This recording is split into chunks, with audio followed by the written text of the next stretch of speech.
परिचय। भारी बारिश के बाद गड्ढे कीचड़ वाले पानी से भर गए हैं। 12 साल के एक उत्सुक लड़के दिनेश ने कीचड़ को पानी से अलग करने की कोशिश की। देखते हैं कि वो साफ पानी हासिल करने के अपने इस काम में कहां तक कामयाब होता है। उद्देश्य। इस पाठ के अंत में आप निम्न करने में सक्षम हो जाएंगे: सेडिमेंटेशन यानी अवसादन और डिकेंटेशन यानी निथारने की तकनीक के बारे में बताना, फिल्ट्रेशन यानी छानने की तकनीक के बारे में बताना, वाष्पीकरण और संघनन की तकनीक के बारे में बताना, पानी के घोलने के गुण को समझना, सैचुरेटेड यानी संतृप्त और अनसैचुरेटेड यानी असंतृप्त घोलों के बीच अंतर करना। अलग करने की विधियां: अवसादन और निथारना। दिनेश ने एक बीकर को कीचड़ वाले पानी से भर दिया और कुछ समय तक इसे बिल्कुल नहीं छेड़ा। कुछ समय के बाद वो बीकर को देखकर हैरान रह गया। वो क्यों आश्चर्यचकित हुआ? आइए इसका कारण जानें। बीकर में पानी एकदम साफ था।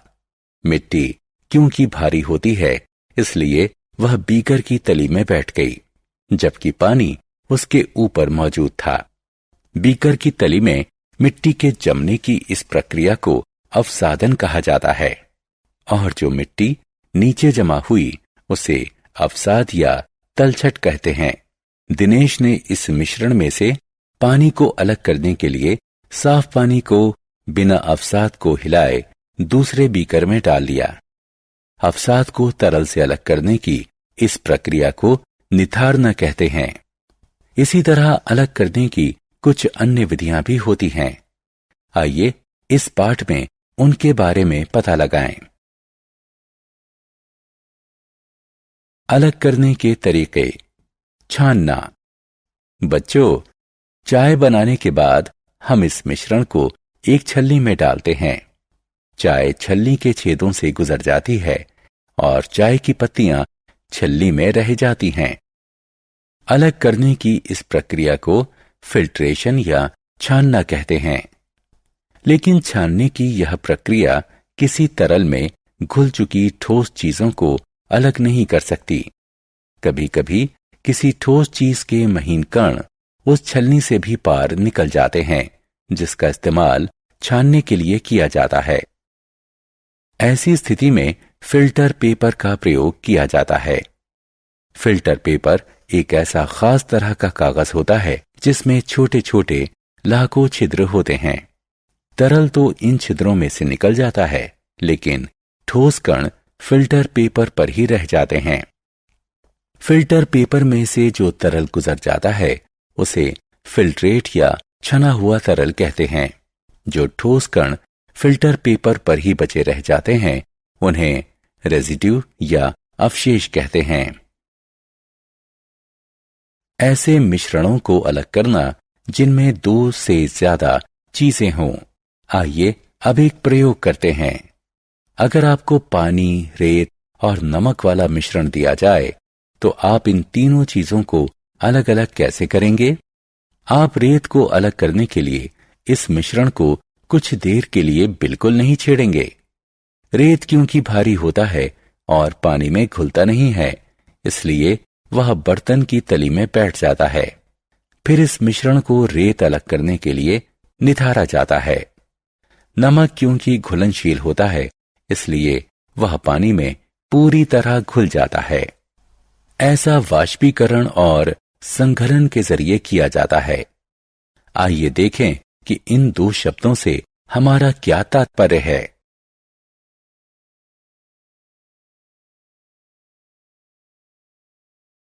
अलग करने के तरीके।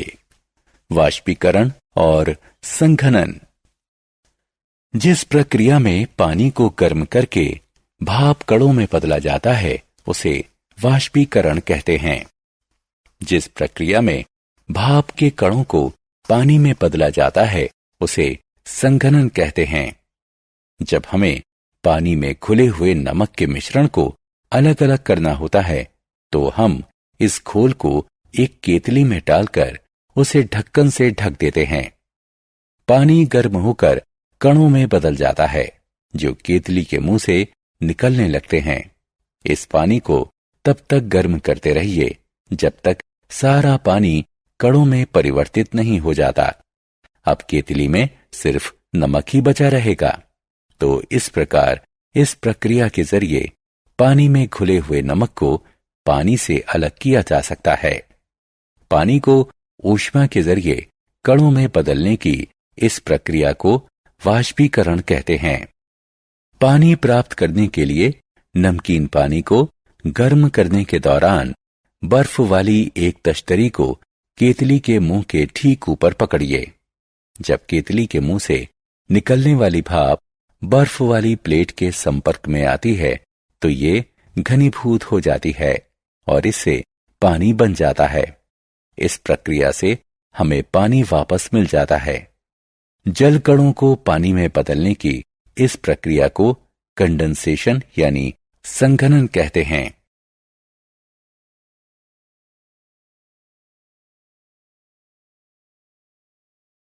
पानी के घुलने वाले गुण।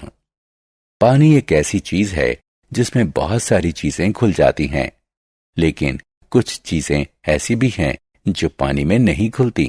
आप रेत, दूध, नींबू का रस और मोम इकट्ठा कीजिए, थोड़ी चीनी और नमक भी लीजिए। इन चीजों को अलग अलग पानी में घोलने की कोशिश कीजिए। आपको क्या पता चलता है? उसकी एक तालिका बनाइए। आप जो तालिका बनाते हैं उसकी तुलना स्क्रीन पर दिखाई गई तालिका से करिए। संतृप्त और असंतृप्त घोल। चलिए अब एक और प्रयोग करते हैं। एक बीकर लीजिए और उसमें थोड़ा सा नमक घोलिए। इस घोल में और नमक मिलाते जाइए। जब तक पानी में नमक घुलता जाएगा यह घोल असंतृप्त घोल कहलाएगा। लेकिन जल्दी ही एक ऐसी स्थिति आएगी जब आप इस घोल में और अधिक नमक नहीं घोल पाएंगे। इस स्थिति में यह घोल संतृप्त हो जाएगा। तो किसी घोल को तब घनीकृत कहते हैं अगर इसमें किसी चीज की और अधिक मात्रा को घोला ना जा सके। संतृप्त घोल पर ऊष्मा का प्रभाव। किसी संतृप्त घोल में नमक की थोड़ी मात्रा मिलाइए और इसे गर्म कीजिए। बीकर की तली में बिना घुले नमक का क्या होता है? जी हां, ये घोल में घुलने लगता है। अब इस गर्म घोल को ठंडा होने दीजिए। क्या नमक फिर से बीकर की तली में जम जाता है? जी हां, बिल्कुल।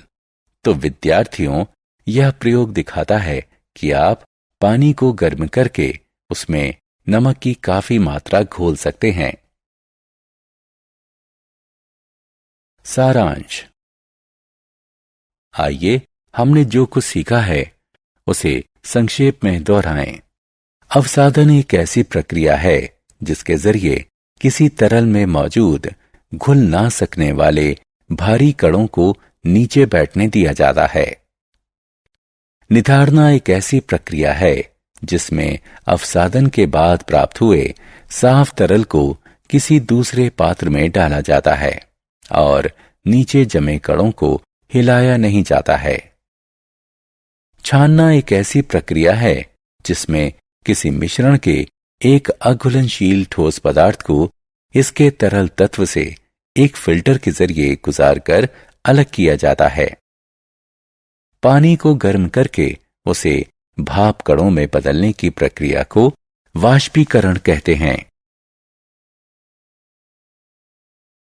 पानी के कणों को पानी में बदलने की प्रक्रिया को संघनीकरण कहते हैं। जिस घोल में किसी चीज की ज्यादा मात्रा को घोला जा सकता हो उसे असंतृप्त घोल कहा जाता है, जबकि जिस घोल में ऐसा नहीं किया जा सकता उसे संतृप्त कहा जाता है।